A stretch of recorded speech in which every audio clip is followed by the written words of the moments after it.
My eyes drift over to the window. It's a cloudy day in May. You can't ask a painter about color and expect her to say blue, which is what they are looking for. I describe what I see: white, gray, ultramarine blue light, and phthalo blue.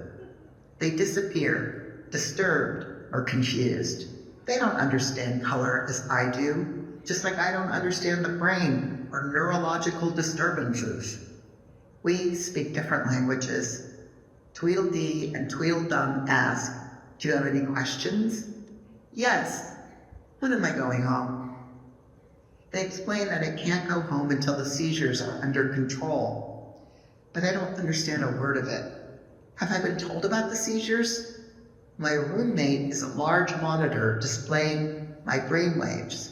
Every few seconds, there are large patches of angry, dense, black lines. On May 8th, my mother's birthday, I am released from the hospital. My brain is still scrambled, but I'm doing much better. I'm in the guest room with the doors open, and I look out onto our garden and so many varieties of green. The fresh air, oh my God, the fresh air. I spend days sleeping, and at night I'm wide awake. The doctors put me on a steroid to prevent swelling, and they keep me awake. My legs are really weak from anti-seizure medications. I have to press myself up with my hands to get up. At the end of the day, I make some calls. Susan Hill sent me some John James embroider needles. Before surgery, I told her my plan to start embroidering the Release Me photos in my 2-week recovery. I stumble into the studio to find the threads for the embroider and the stretcher.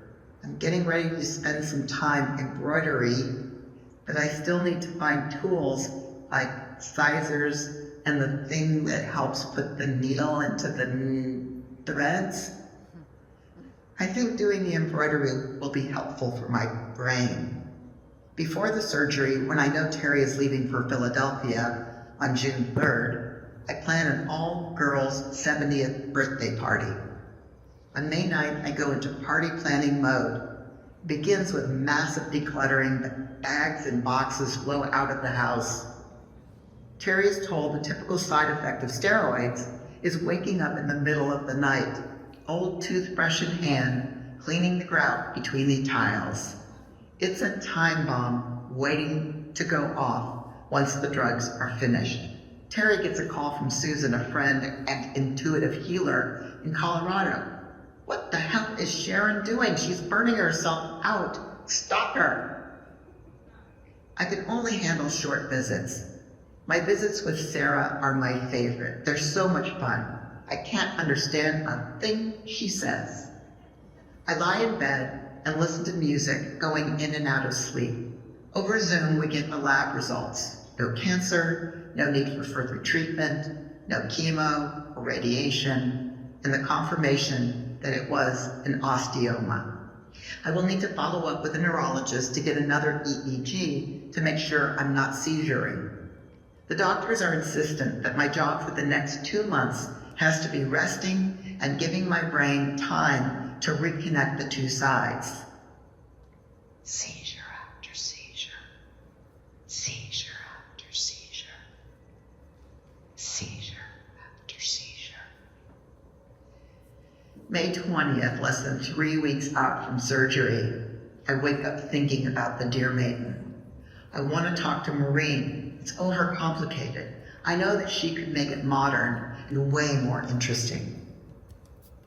I see my new neurologist, Dr. Siegel. He tells me that I must have had extreme events for them to put me on Keppra 2,000 milligrams, Vinpac 200 milligrams, and one other I don't remember. I tell him I'm being over-medicated, and he replies, "I'll be the judge of that."